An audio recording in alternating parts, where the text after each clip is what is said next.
Des rues de New York jusqu'au cœur de Berlin, la violence djihadiste fait à nouveau la une des journaux. Et alors que Washington plaide pour la diplomatie, Israël affirme avoir découvert l'un des plus grands secrets nucléaires de l'Iran. Nous allons expliquer pourquoi ces deux histoires sont importantes dans le Quad d'aujourd'hui. Bienvenue à nouveau dans le Quad sur JNS.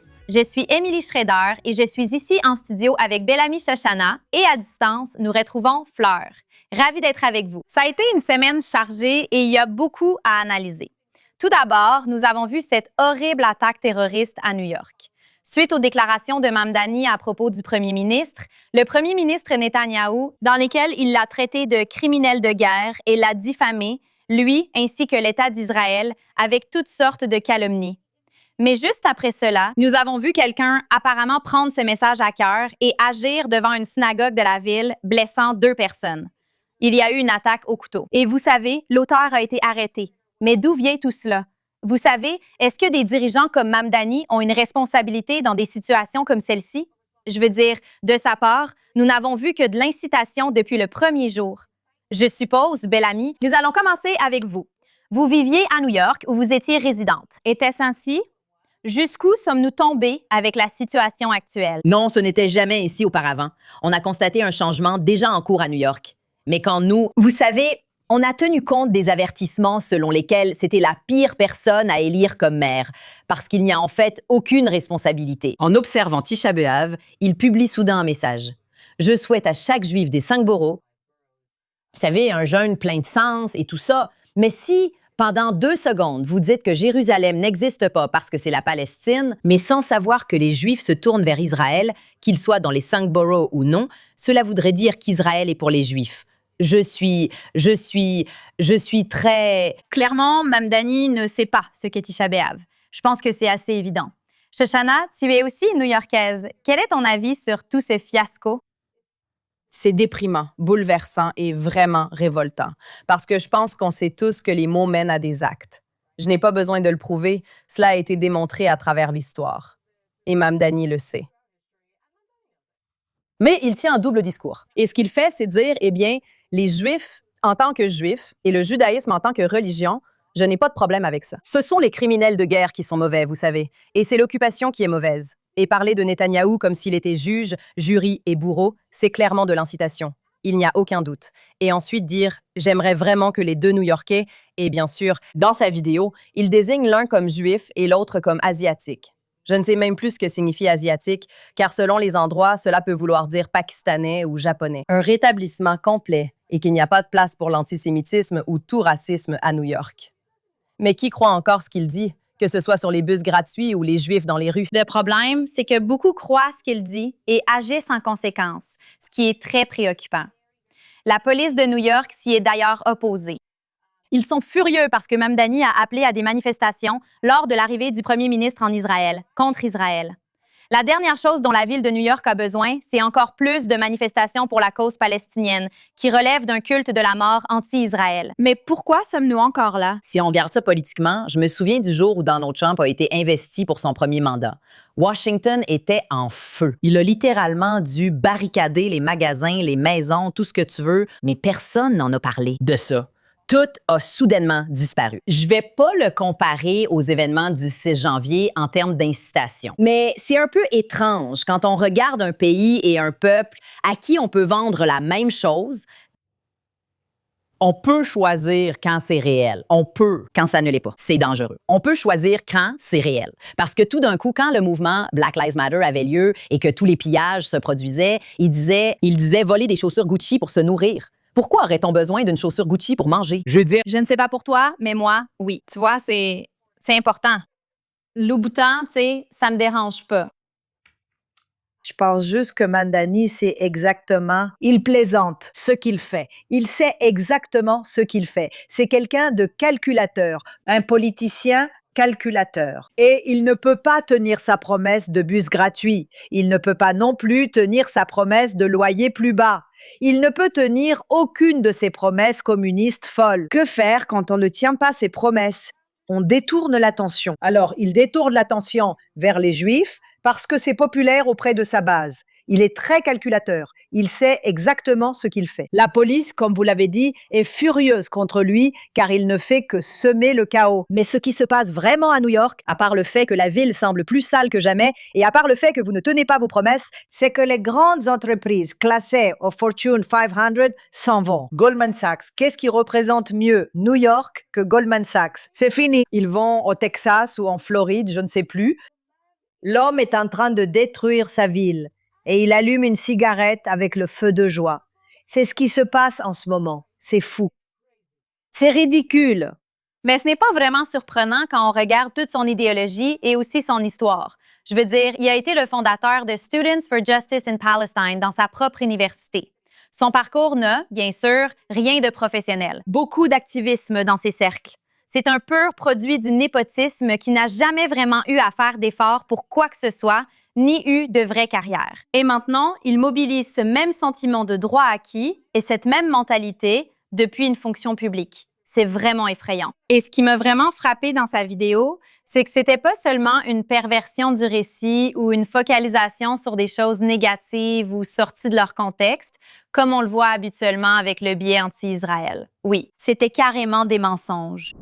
Benjamin Netanyahu est un criminel de guerre, l'architecte d'un génocide horrible contre le peuple palestinien. Il est responsable de la mort de plus de 73 000 personnes, de la mutilation de dizaines de milliers d'enfants, d'innombrables personnes qu'il a affamées en bloquant l'accès à la nourriture et à l'aide humanitaire.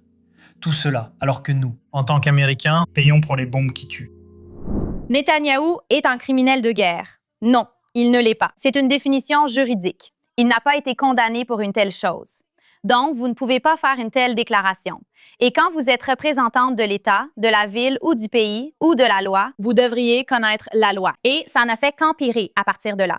Vous savez qu'il y a une famine et des gens qui meurent de faim, que des travailleurs humanitaires sont tués, toutes ces absurdités qu'il a affirmées sans aucune preuve, et personne ne le tient responsable de cela. Personne ne les tient responsables parce que les mots n'ont plus d'importance. Avant, on disait que les mots étaient une forme de violence, n'est-ce pas? C'était comme ça avant. Mais maintenant, plus personne ne s'en soucie, n'écoute ou ne veut vraiment quelque chose qui ait du sens. Donc, vous avez Mamdani qui parle de choses qui n'ont rien à voir avec Manhattan, rien à voir avec, les 5 boroughs, donc New York.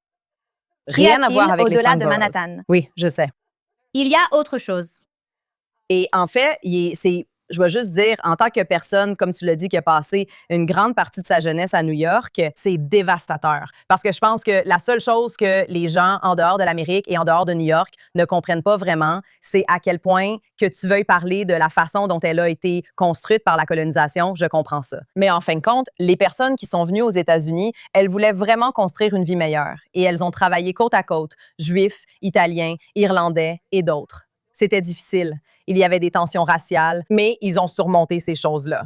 Et maintenant, j'ai l'impression que New York et l'Amérique sont ramenés dans ces tensions raciales, ramenés dans ces divisions, au lieu de ce que nous avons construit ensemble. Et c'est la fin de la société. C'est la fin de la société. Ce que je trouve vraiment drôle, c'est que, je veux dire, écoutez, on sait tous que toute cette histoire de « je vais arrêter Netanyahou » était purement théâtrale, c'était une farce. Il n'a jamais eu l'autorité, il ne l'aurait jamais eu. C'était une blague. Toute cette histoire, depuis le début, c'était qu'il est un clown et que tout cela était une blague. Mais ce que je vois en ligne et que j'apprécie vraiment, c'est qu'il a vraiment énervé les Italiens parce qu'il a fait cette carte sur les immigrés qui regardent le football pour la Coupe du Monde. Et il n'a pas mis la petite Italie. Il n'a pas mis les Juifs non plus, bien sûr. Il n'a donc pas cité les fondateurs de New York, ni les Italiens, ni les Juifs. Mais les Italiens deviennent fous. Et pour une raison quelconque, je suis tombée dans cet algorithme d'Italiens agacés par Mamdani. Ils sont en Et colère. j'en profite chaque minute de ça. C'est tellement beau, mais ça revient à dire que les Juifs sont les premiers touchés. Comme si nous étions ceux qui, vous savez, tirent la sonnette d'alarme, mais vous êtes les prochains. À chaque fois que ça arrive, ici, les prochains, et ce qui est bien avec. À force de diaboliser les Juifs, ils finissent par réagir comme ça. Tu finiras par comprendre. Ouais, tu apprendras très vite. Oui, eh bien, malheureusement, nous avons vu cela se produire au cours des dernières 48 heures. Je veux dire, nous avons vu cette attaque à Berlin lors de la Gay Pride. Il s'est avéré que c'était un terroriste islamiste. Quelle surprise! Malheureusement, nous avons vu beaucoup de personnes de cette communauté réagir à cela presque avec déception. Ridicule. Il y avait en fait une vidéo d'une jeune femme qui se plaignait de combien elle était triste que ce soit effectivement un arabe musulman qui ait commis l'attentat terroriste et non une personne blanche. Diese Nachrichten zu bekommen, dass beim CSD ein Auto reingerast ist, ein Mann in einem Auto. Und was auch für mich schockierend war, ist, dass das Erste, was ich gedacht habe, war, hoffentlich ist es kein Kanake, hoffentlich ist es eine christliche weiße Person, aber es war es nicht. Et là, on voit encore une fois l'intersectionnalité. Nous ne menons pas tous les mêmes combats, mais nous sommes là les uns pour les autres dans des moments comme celui-ci. Et puis, c'est beau. C'est fou ce qui se passe, mais tu as tout à fait raison. Ça commence avec les Juifs et ça s'arrête pas là. Ça ne s'arrête jamais. Passons maintenant au Canada. Bon, il y avait 2 boulangeries, Deux magasins de boulangeries bagels qui ont été attaquées par balles. Plusieurs synagogues ont été attaquées par balles. Ils continuent de tirer sur des institutions et commerces juifs, souvent la nuit. Comme s'ils savaient que personne n'est là. On dirait qu'ils ne cherchent pas vraiment à tuer quelqu'un. Mais évidemment, l'intention est Et de d'intimider, la soumettre, de oui. terroriser, réduire ces communautés au silence. Et c'est vraiment pour normaliser. juste pour normaliser. N'oublie pas. Comment cela normalise ces choses? Parce qu'avant, nous étions stupéfaites, choquées, horrifiées. Nous devions faire quelque chose tout de suite quand nous entendions parler de ces choses. Et maintenant, c'est devenu banal. Eh bien, en parlant de ça et de la normalisation du radicalisme, je veux dire, il y a eu cet incident avec l'étudiante à l'université Cornell. On lui a proposé un stage dans une entreprise appartenant à des Juifs et il a répondu, dans une phrase désormais célèbre, « Je ne veux pas travailler pour un Juif ». Cela est devenu extrêmement viral. Et depuis, une vidéo a été publiée où un journaliste infiltré lui pose des questions sur ses opinions. Regardons et voyons à quel point il est vraiment plein de remords. Est-ce qu'il y a eu des réactions négatives de la part de ton école? Comment l'école a-t-elle réagi d'une quelconque manière? Juste une seule notification. Et l'équipe a également pris contact, mais pour l'instant, ils ont dit qu'il ne se passe rien de leur côté. Et je pense que c'est parce que j'ai rien dit qui pourrait être considéré comme haineux. La seule chose que je reçois, ce sont des stages non rémunérés pour travailler pour des juifs. En fait, ce ne sont pratiquement que des juifs. Oui. L'entreprise pour laquelle je travaillais avant était aussi dirigée par des juifs. Oui, c'est pour ça que j'ai été viré. J'ai été viré, il suffit de regarder les cartes sur la table et de réaliser que il n'y a aucun moyen d'accéder au pouvoir. Je veux dire, à moins que tu veuilles porter la pipe kippa, non? Va embrasser. Le mur. Non. Je veux dire, tous les jeunes au bureau, on plaisante sur les juifs. Vraiment? Ils étaient tous racistes. Donc, je me dis, ne t'inquiète pas. On va s'en sortir pour les baby-boomers et les générations précédentes. Oui, Ils ont intérêt à pas voir la vérité en face, simplement parce qu'ils en tirent tellement de bénéfices en l'ignorant. C'est ça. apparemment, la seule façon d'obtenir un emploi de nos jours, c'est de travailler pour les Juifs. Je suppose que c'est pour ça que nous sommes tous ici. Oui, oui. Dirigeons nous avons tous été le produits. monde. Nous sommes Contrôle tous tout. professionnels. Nous sommes des juifs professionnels. Oui, oui. Non, c'est vraiment inquiétant. C'est vraiment inquiétant de voir ces personnes non seulement avoir ces préjugés, mais aussi s'y accrocher encore plus. Ne pas comprendre. Il cela. a récolté N'a-t-il 25 pas 000 compris? Tu vas Tu pars travailler. Je Je t'aime. t'aime. Je vais essayer contre Mais- toi. Pour 25 000 dans ma poche. J'ai des voyages à faire. J'ai vraiment des goûts de luxe. 25 000, ce n'est pas assez. Non. Si on monte plus haut, on peut en parler. Non, C'est fou parce que littéralement, je me souviens même quand tu sais, j'en avais fait mon salaud, là, je me disais, tout ce que tu as à faire, c'est t'opposer aux Juifs et montrer la haine que tu as envers les personnes juives et tu seras récompensé. En moins de 48 heures, il était presque à 10 000 10 000 Donc, mais ce qu'il dit sur la question de la jeune génération est en fait vrai. Et je pense que malheureusement, nous devons en parler, n'est-ce pas? Nous devons le reconnaître. Nous devons en parler. Nous devons comprendre d'où cela vient. C'est TikTok, c'est Instagram, ce sont les réseaux sociaux, ce sont les campus financés par le Qatar. C'est partout. eh bien, c'est de la déshumanisation. Je veux dire, la façon dont, vous savez, il parle de comment, eh bien, les enfants plaisantent toujours à ce sujet et ils disent toujours, oui, juif par-ci, juif par-là, comme, c'est pas comme ça que j'ai grandi en parlant. Non, à propos de n'importe quelle minorité. Si je l'avais fait, mes parents m'auraient donné une claque. Donc, l'idée que c'est tellement, oui, Et les parents? tellement normalisé. Savent-ils ce que font ou disent leurs enfants ou s'en fichent-ils? Et toi, sais-tu ce que disent tes enfants ou t'en fiches-tu? 22 heures. Savez-vous où sont vos enfants? Oui, personne qui s'en souvient. Moi, je m'en souviens, mais moi. Vous savez, on s'assoit autour de la table et quand mes enfants dévient, si l'un d'eux dévie dans ce sens, ils sont corrigés très rapidement. Ce n'est pas permis. Je pense que vous devriez en parler à vos enfants à la maison. Est-ce que tu entends ce genre de choses? Hey, qu'est-ce que tu en penses? Et ayez cette conversation parce que sinon, quelqu'un d'autre aura cette discussion avec eux et exercera cette influence sur vos enfants. Je crois que des institutions comme Al Jazeera, financées par l'État qatari, doivent toujours le rappeler quand on en parle. Ce qu'ils ont fait en commençant en arabe et en s'étendant à toutes leurs autres plateformes linguistiques, c'est exactement cela. C'est la normalisation de la déshumanisation de différents groupes de personnes qui, franchement, les suprémacistes islamistes considèrent comme indésirables pour diverses raisons. Cela peut être les chrétiens du Moyen-Orient, les Yazidis, les Kurdes, les Juifs. C'est généralement les Juifs. Ça commence avec nous. Et c'est tout simplement toxique. C'est toxique de voir à quel point cela a été autorisé à se répandre dans tout le monde occidental sans aucun contrôle. Je vais dire, Fleur, tu fais tellement de choses sur les campus, tu essaies d'amener des gens en Israël comme une alternative raisonnable, ce que je trouve fantastique. Que te disent les étudiants? Est-ce un discours habituel auquel même les étudiants juifs font face sur les campus? Ce que UNOS constatons, c'est que certains étudiants veulent changer d'université après 1 an parce qu'ils ne veulent pas vivre comme ça. Ils ne veulent pas être ceux que les gens montrent du doigt. Au Royaume-Uni, c'est encore plus troublant parce que je crois qu'1 ou 2 étudiants sur 5 ont dit qu'ils ne voudraient pas vivre avec un juif dans les dortoirs. Et donc, les universités ne sont que le sommet de tout cela. Mais l'endoctrinement commence de plus en plus tôt. Ici, Miss Rachel a déjà été ordure de la semaine plusieurs fois. Nous savons que la Chine est présente dans le téléphone de tout le monde grâce à TikTok. Nous savons que le Qatar a investi des sommes incroyables. Maintenant, vous savez, il ne s'agit pas seulement des 8 milliards de dollars de financement universitaire que le Qatar aurait versé. Mais vous savez, le professeur Charles Smalls, que j'ai interviewé il y a quelques semaines à Koufi, m'a dit qu'ils avaient trouvé 100 milliards de dollars supplémentaires que le Qatar avait investi dans toute l'éducation. Et maintenant, ils ciblent même les classes de la maternelle à la terminale. Ils utilisent cette idéologie woke, stupide, pour aider l'Amérique ou l'Occident à se déconstruire eux-mêmes. Ils savent qu'ils ne peuvent pas nous battre militairement. Ils savent qu'ils ne peuvent pas battre militairement l'Amérique et Israël. Alors, qu'est-ce qu'ils vont faire? 2 choses. D'abord, détruire l'Amérique. Démoraliser, c'est la base. Démoraliser l'Amérique, qu'elle se déteste elle-même. Et ensuite, séparer l'Amérique d'Israël et de toute aide d'Israël. C'est classique. Ils le font vraiment bien. Nous, on commence à peine à se préparer. Voilà ce qui se passe. Eh bien, c'est ce que le KGB voulait faire à tout l'Occident. Exactement. Ce que j'ai remarqué ces 2 dernières semaines, c'est que nous parlons beaucoup de la menace du terrorisme djihadiste et de l'idéologie islamiste.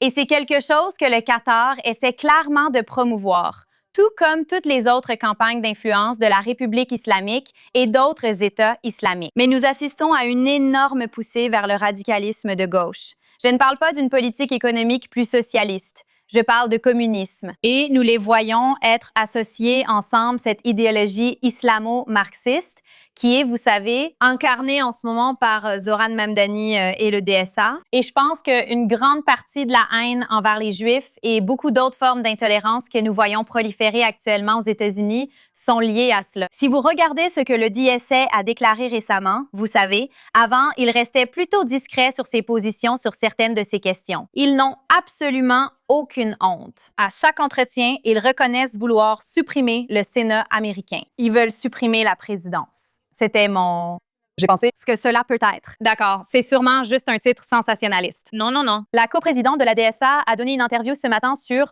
supprimer le Sénat, supprimer la présidence. Ils veulent abolir l'ICE. Ils veulent régulariser toute personne aux États-Unis, peu importe leur statut. Un certain nombre d'autres mesures qu'ils voulaient prendre. Mais le but de toutes ces mesures... Oui, pas de prison. Non. Police. Oui. Quoi? Oui. Quel est leur plan? Ils veulent vivre pour eux, une société utopique. Je suppose que c'est comme ça, peu importe. C'est juste ce que. Ce qui me frappe le plus, personnellement, c'est que c'est comme revivre les années 1930. Mais le plus grand danger pour eux, c'est le fait qu'Israël est souverain, alors que les Juifs, en réalité, ne le sont pas. C'est toute une gamme. Oui. Exactement. Oui. Regardez ce qui se passe en Australie. Si je peux juste, vous savez, aller jusqu'au bout. Donc, en Australie, ils ont en fait eu une commission royale sur l'antisémitisme et la cohésion qui a révélé des choses horrifiantes, des incidents horrifiants d'antisémitisme. Et pas genre, quelqu'un m'a traité de juive bagel, comme quand j'étais enfant, on m'a traité de juive bagel, mais des femmes assises dans des flaques de leur propre sang après avoir accouché parce que les infirmières refusaient de s'occuper d'elles. Ou des enfants battus dans leur camp. Vous savez, être frappé au visage pour avoir évoqué sa judéité ou des étudiants disant avoir été crachés dessus et salués par des gestes nazis sur le campus. Il parle de témoignage après témoignage après témoignage, des jours et des jours de témoignages de personnes de tous âges, de tous horizons et de toutes conditions confrontées à l'antisémitisme. C'est omniprésent. Et personne n'en parle. Et c'est tellement, comme nous l'avons dit auparavant, il y a une conclusion logique à tirer de l'incitation, des vidéos. On en parlera dans ma rubrique Salaud. Ce qui se passe sur les réseaux et l'antisémitisme qui s'invite dans les foyers en pleine figure et dans les écoles. Et ne pas pouvoir aller à l'hôpital parce que tu ne sais pas si on va s'occuper de toi. Une femme a dit avoir reçu une perfusion tellement de fois, de façon incorrecte, comme le mettre de travers. Comme, tu sais, t'entends une histoire, puis tu te dis, d'accord, mais tu ne peux pas ignorer des centaines. Oui. Et ces deux infirmières qui disaient, oui, tu sais, on met les sionistes en GN, c'est-à-dire en enfer. On ne peut pas ignorer cela ni en parler comme si c'était le problème de quelqu'un d'autre. C'est ici, maintenant, et cela nous concerne tous. Avant de passer à nos héros et à nos salauds, je veux juste mentionner le fait que nous avons le premier ministre qui visite les États-Unis. Il ne sera pas arrêté, contrairement à ce que souhaite Mamdani, mais il rendra visite, je suppose, au président. Et nous avons de nouveaux rapports sur la façon dont Israël serait prétendument où une partie de l'uranium hautement enrichi a été déplacée, où certaines centrifugeuses sont souterraines, ainsi que des pioches et d'autres installations. Et donc, avant de continuer, je voulais juste savoir ce que tu penses, ce qui va se passer. Je veux dire, qu'est-ce qu'on va entendre que nous n'avons pas déjà entendu de la part du premier ministre lors de cette prochaine visite à Washington? Je ne sais pas. Fleur, qu'en penses-tu? J'étais justement à Washington. Je doute qu'on entende quelque chose d'exceptionnel. Je crois qu'une partie de la stratégie de Trump, en attaquant l'Iran de son propre chef, c'est d'essayer de mettre un peu de distance, du moins en apparence, à cause des accusations constantes selon lesquelles nous manipulons tout, que c'est notre guerre et toutes ces calomnies antisémites qui n'en finissent pas. Donc je pense que, quoi qu'ils disent, nous n'en saurons vraiment rien. Ils pourraient avoir une petite réunion publique et nous verrons comment Trump et Bibi, tu sais, avec leur alchimie.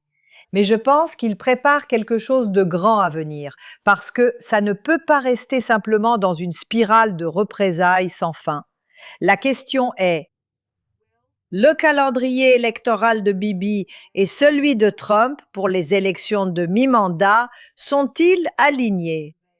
Et je pense que le problème, c'est qu'ils ne le sont pas. Oui, c'est clairement l'impression que ça donne. Je veux dire, je suis un peu frustrée à ce stade parce que j'ai l'impression que c'est juste du déjà-vu chaque semaine. Il y a beaucoup de choses qui me frustrent, Shoshana. Oh là là. Je suis frustrée par Shoshana. Non, mais c'est la même histoire qui se répète, tu sais. Et tu as raison, je pense, à propos du calendrier. Leurs calendriers électoraux se contrarient. Mais je suppose qu'on devra attendre de voir. Je veux dire, qu'est-ce qui va se passer avec ça? Espérons-le. Comme je le dis depuis à peu près janvier, je serais ravie d'avoir tort. S'il vous plaît, prouvez-moi que j'ai tort. Je ne suis pas très contente de la façon dont les choses se passent, mais vous savez, on verra. On verra ce qui va se passer. Je sais pas. Je suis comme ça toutes les 2 secondes. Je me dis, c'est ton héritage. C'est ton héritage présent, c'est ton « s'il te plaît ». Je pense vraiment qu'ils vont faire quelque chose. Oui. Je ne pense pas que ça va se terminer comme ça. Je ne pense pas qu'ils vont avoir une sorte de, vous savez, un protocole d'accord et kumbaya. Je doute que ça arrive. La vraie question est quand et comment cela se passera. Je pense qu'ils agiront probablement en secret. Comme, vous savez, sur le terrain, faire quelque chose sur le terrain. Et puis, probablement quand l'Iran, le régime iranien, se rendra compte de ce qui se passe, alors on reviendra probablement aux roquettes pendant un petit moment. Passons à notre rubrique préférée, les salauds et les héros.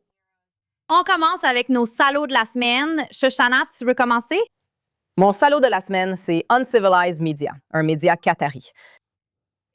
Et Uncivilized Media porte bien son nom, s'il en est, parce que leurs vidéos délirantes qui diabolisent les Israéliens et affirment que nous colonisons les sentiers de randonnée à travers l'Asie et les sommets d'Europe est complètement folle. Pour eux, il n'y a que 2 types d'Israéliens. Le criminel de guerre qui se détend après avoir combattu et le libéral qui fuit une démocratie en déclin. Regardez ça.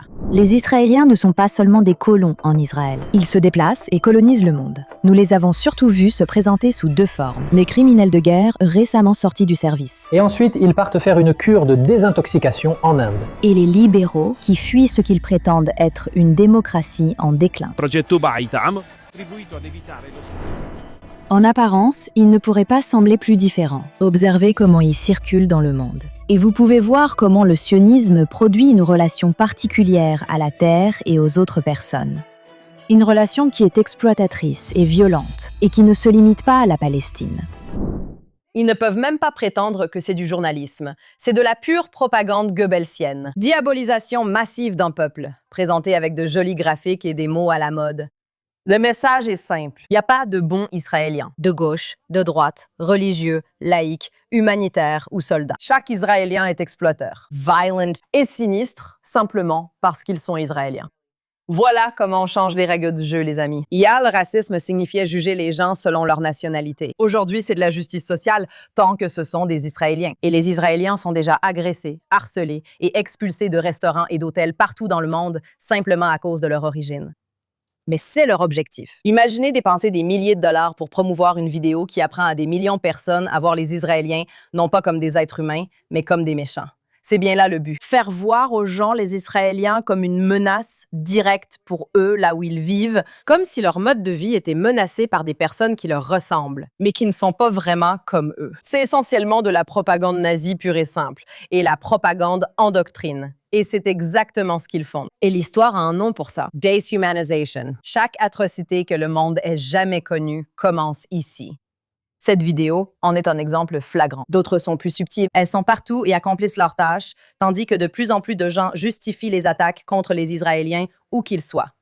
Je vous demande d'être vigilants et du bon côté de l'histoire. Wow! Je tremble. Je suis désolée. La vidéo était horrible, affreuse. Et en fait, je vais rebondir là-dessus parce que mon pourri de la semaine, c'est Tala Kadoura, qui est la journaliste dans cette vidéo.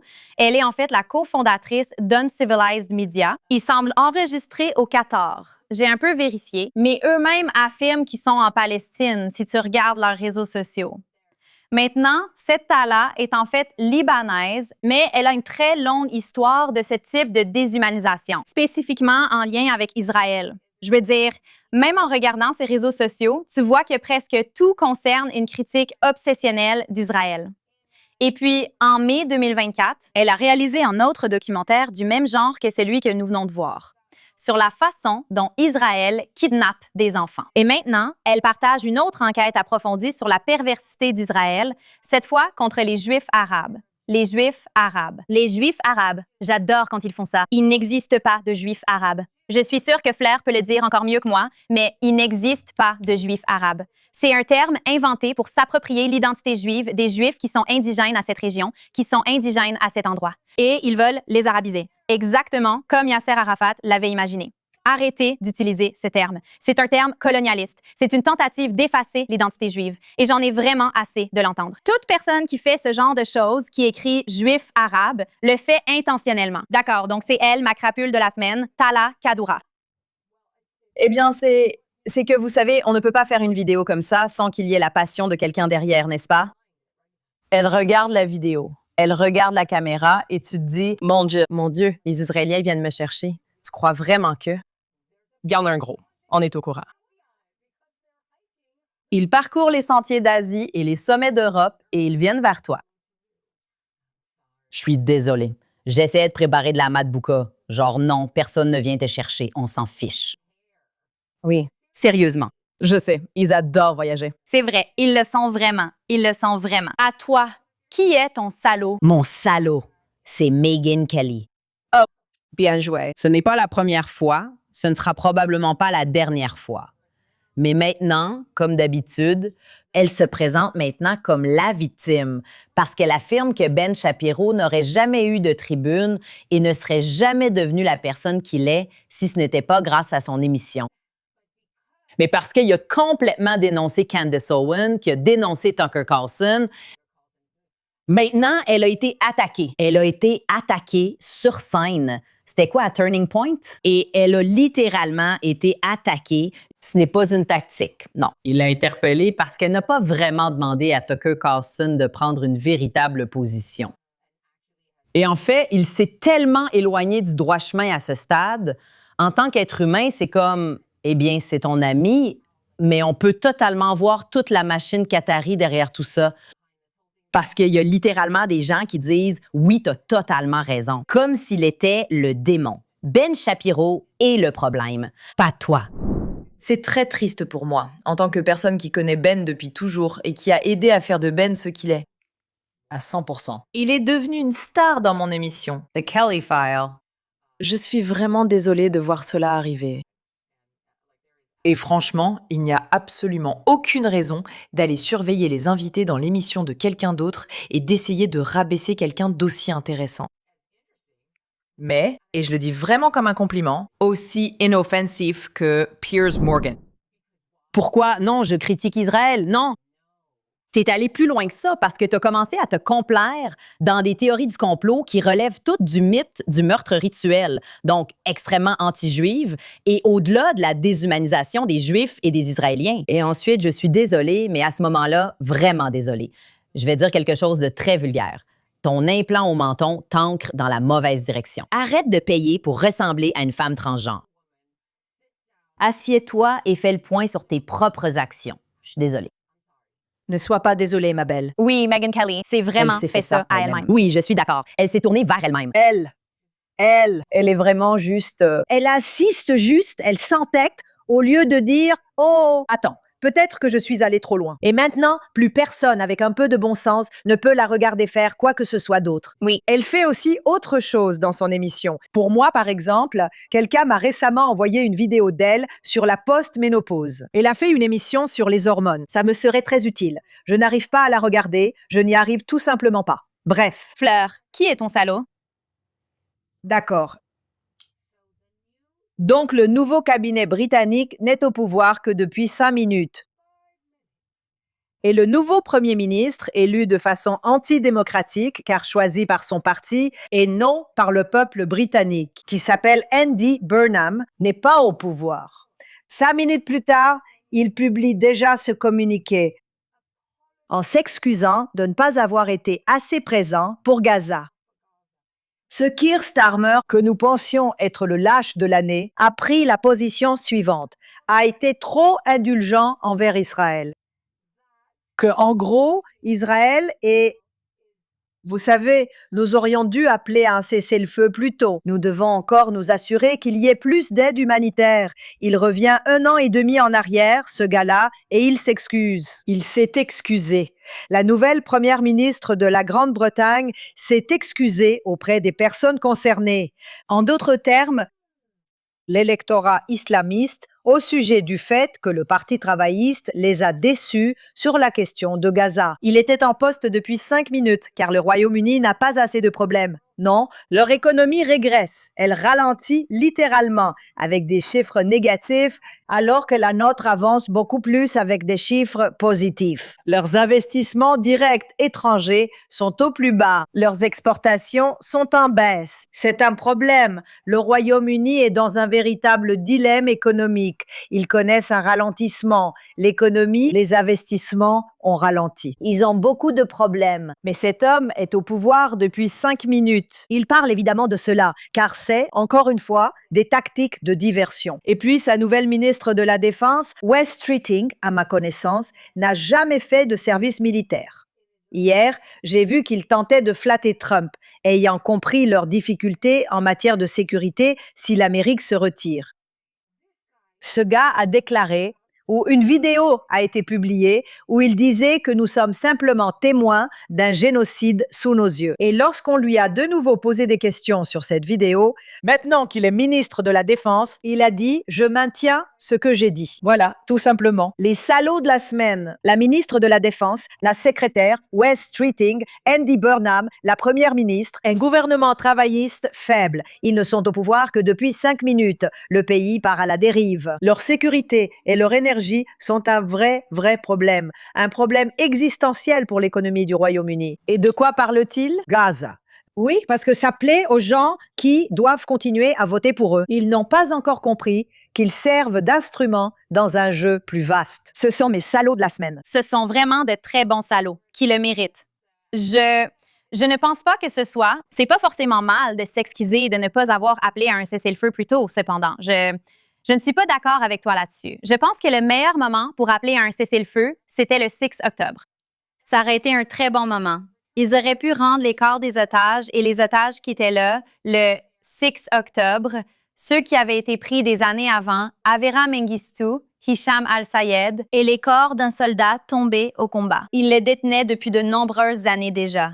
Je pense que cela aurait vraiment été un très bon moment pour le Royaume-Uni de demander un cessez-le-feu. Oui, ils auraient vraiment pu faire tellement plus. Et avec tout le manque de respect possible pour peu importe comment s'appelle ce type. Je suis désolée.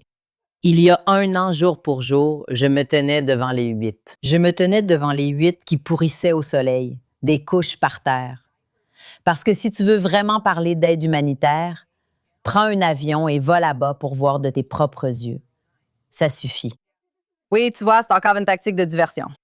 Et le facteur de diversion. La Grande-Bretagne s'effondre. Je viens juste d'y aller. Et ce qui est fou, c'est que à l'aéroport d'Heathrow, et j'ai réalisé que parmi les probablement milliers de personnes qui étaient là en même temps que moi, j'étais là. J'étais peut-être l'une des quelques dizaines de Juifs. Des centaines, voire des milliers de personnes du monde entier étaient présentes. Elles ne me ressemblaient pas, ne s'habillaient ni ne priaient comme moi. Mais nous sommes le centre de l'attention du monde. Oui. Et c'est parce que toutes ces personnes, dans tous ces pays, elles en bénéficient quand la lumière du soleil, ou plutôt je devrais dire le projecteur, ne brille pas sur eux. Ils pouvaient faire ce qu'ils voulaient. Et c'est la Juive. Et c'est comme ça que je me suis sentie en traversant l'aéroport. La Juive avec le projecteur braqué sur moi et tous les autres dans leurs beaux vêtements, ou peut-être pas si beaux, et leur vision du monde qui était tellement différente de la mienne. Rien. Nous sommes c'est comme des ça que nous célébrités. sommes, le monde. Et c'est fou. Oui. Tristement célèbre. Puis-je le dire? Avant de conclure, passons à nos héros de la semaine. Shoshana, qui est ton héros? D'accord, mon héroïne est la juge Bobby Shima-Grubb. J'espère que je prononce bien son nom, car elle a démontré... En fait, elle est britannique, c'est une juge britannique, et elle a montré à quoi devrait ressembler l'État de droit. Intrépide, fidèle à ses principes, elle a refusé de céder à la violence politique et condamné les auteurs de l'attaque au couteau contre la journaliste iranienne, Zarati. Elle a reconnu l'attaque pour ce qu'elle était, c'est-à-dire une agression perpétrée au profit du régime iranien, visant un journaliste qui ne faisait que son travail. Lorsqu'elle a parlé, elle l'a dit clairement. Cela ne peut pas arriver. C'est de la violence à motivation politique. C'est motivé par des facteurs culturels et ce n'est pas acceptable. Et elle a vraiment sévi contre eux, comme on dit chez nous. Je ne sais pas si c'est une expression britannique, mais ça marche ici. Elle est déterminée à protéger la liberté d'expression et la liberté de parole, mais pas la violence. Ce n'est pas acceptable. Nous avons un petit extrait. J'aimerais vous montrer à quel point elle a parlé clairement de ce qui est bien, de ce qui est mal, du bien et du mal. Et nous lui devons tous une dette de gratitude. Et j'espère que ce sera l'avenir, que les gens reconnaîtront ce qui est mal et ce qui n'est pas acceptable, et que nos rues resteront sûres, et que les prisons seront utilisées comme il se doit, pas ouvertes. Vous n'avez pas révélé ce qui vous a poussé à vous retourner contre la société dans laquelle vous aviez grandi, où vous êtes allé à l'école et à l'université, où vous avez travaillé et où votre famille a pu pratiquer sa religion en liberté et en paix.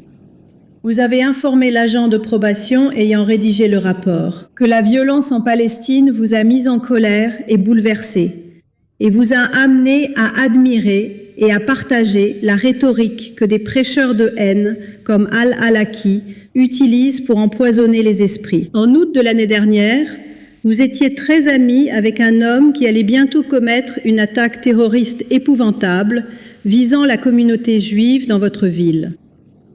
Vos échanges filmés à la mosquée, le 9 août, montrent 2 hommes tout aussi impliqués et enthousiastes, planifiant une atrocité contre une installation militaire britannique pour des raisons religieuses et politiques.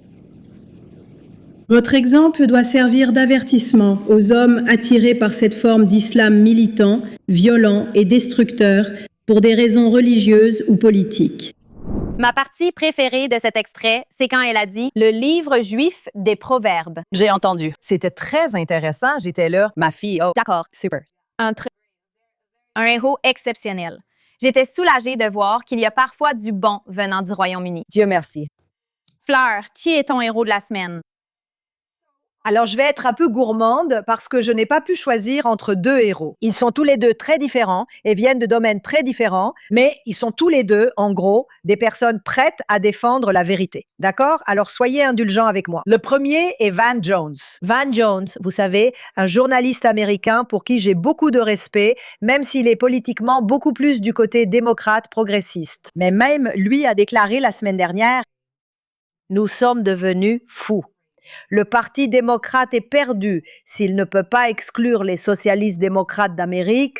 Le Parti démocrate est perdu s'il dit qu'il ne devrait pas y avoir de police. Ce que tu disais plus tôt, Émilie. Le Parti démocrate est perdu si détester Israël devient le premier point à l'ordre du jour du Parti démocrate. Et puis il est revenu le lendemain et a dit: j'ai fait cette déclaration et apparemment j'ai été submergé d'appels et de messages de la part de démocrates qui ont peur et qui disent: Dieu merci, tu l'as dit. Maintenant, ma question est: pourquoi faut-il que ce soit Van Jones, qui n'est pas une politicienne, pour venir le dire ouvertement? Je veux dire, il y a John Fetterman et il y a Richie Torres et c'est tout. Et Van Jones.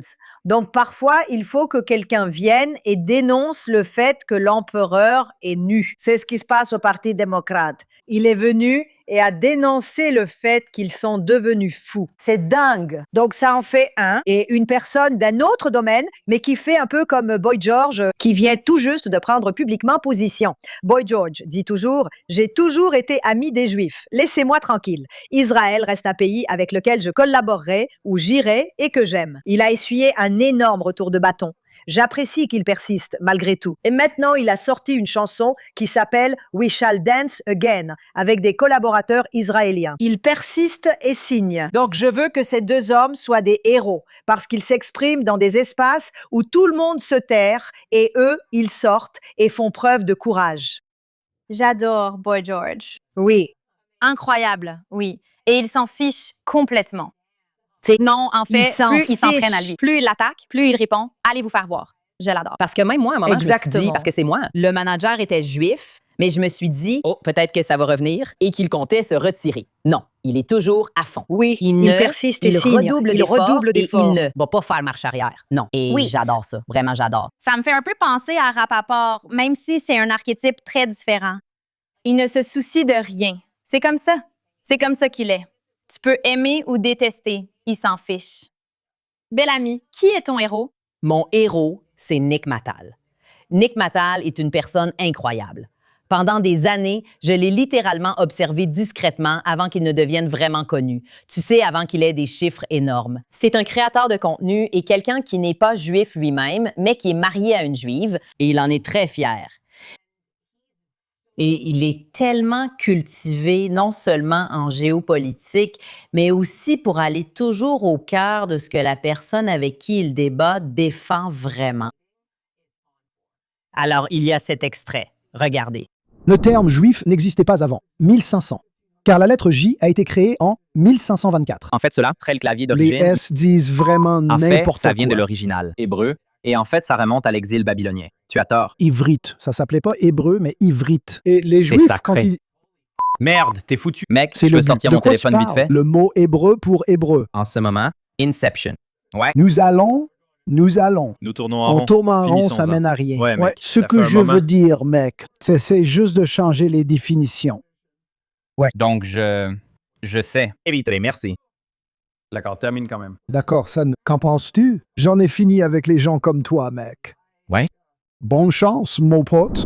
Ce que j'ai adoré là-dedans, c'est le fait que ce gars lui dit, alors qu'il débat ivrite, ce n'est pas le mot hébreu pour dire hébreu. Et là, je me suis dit, pardon, quoi? Il dit que ce n'est pas le vrai sens et ajoute d'attendre. Alors, qu'est-ce que tu essaies de dire? Et lui, le gars, il insiste encore en mode « T'es une idiote, t'es tellement stupide, c'est pas du tout ce que ça veut dire. » Et finalement, il le tape sur son téléphone parce qu'il tourne en rond pour essayer de le faire taire. Et il consulte son téléphone, il dit « Qu'est-ce que ça dit? » Et il dit « Eh bien, je me fiche un peu de ce que ça dit si ce n'est pas de l'hébreu. » J'étais là, d'accord, wow. C'est la chose la plus simple, la chose la plus simple. Ça n'existe pas. Je pense que c'est un vrai héros. Pour ma part, je n'aurais jamais eu la patience. Il ne faut jamais me laisser une poêle à portée de main, je m'en servirais pour cogner. Ce serait divertissant aussi. Oui, on devrait t'en donner. Je peux en témoigner. Je peux en témoigner. Je vais frapper. Donc oui, il vaut mieux que ce soit toi que moi. Merci beaucoup pour tout ce que tu fais, non seulement pour le peuple juif, mais aussi pour Israël. Et j'espère que ta femme sait à quel point nous sommes tous fiers de toi. Et avec la haine que tu reçois, et pour toute la haine que vous subissez, toutes les deux, tu sais quoi? Continue d'avancer. Il y a tellement plus d'amour pour toi là-dehors. Peu importe ce que disent les rageux, on te soutient.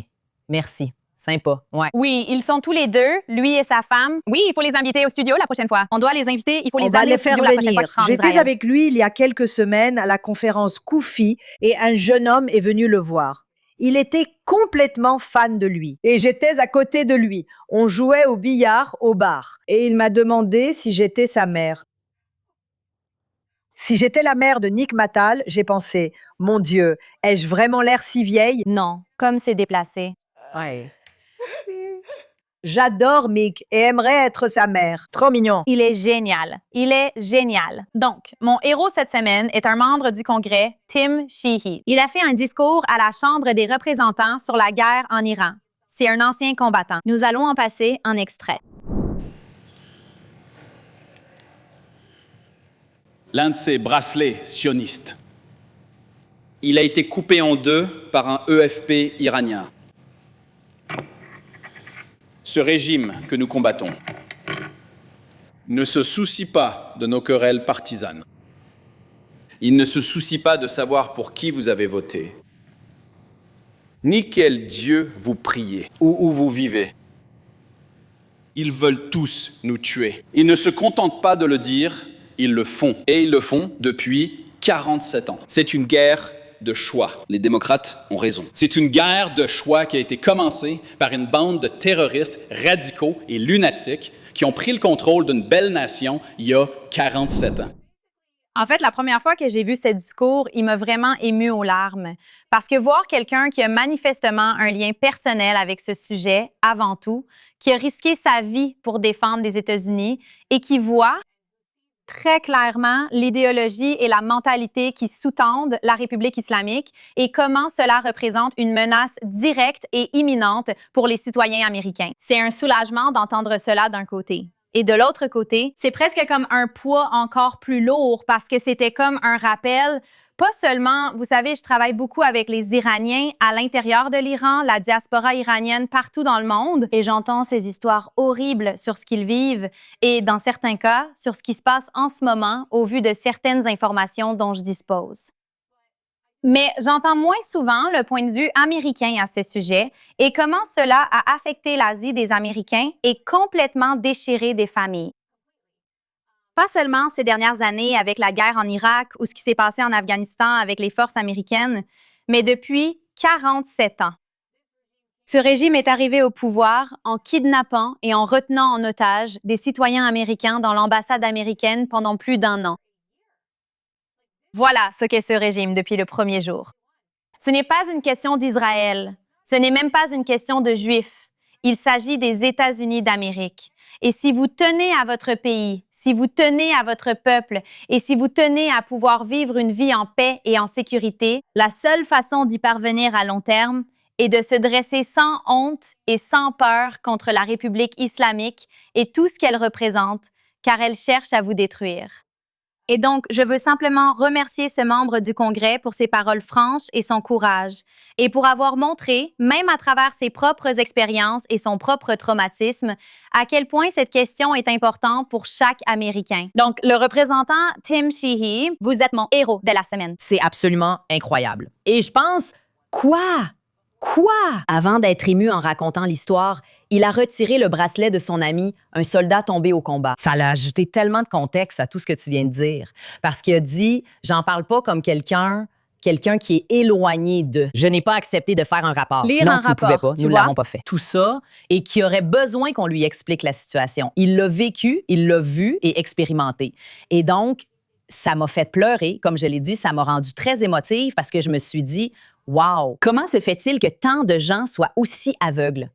Et pourtant, il y a quelqu'un qui te raconte chaque aspect de ce qui t'affecte, de ce qui a un impact sur toi. Pourquoi? Parce que tu es américaine. Oui. Pas assez de gens entendent ça. Et donc, Oui, c'est un bon choix. Je suis ravie que ce soit devenu viral, mais il faut s'arrêter là pour cette semaine. Nous pourrions continuer longtemps, mais il faut conclure. Merci de nous avoir rejoints sur GNS pour le Quad. À la semaine prochaine.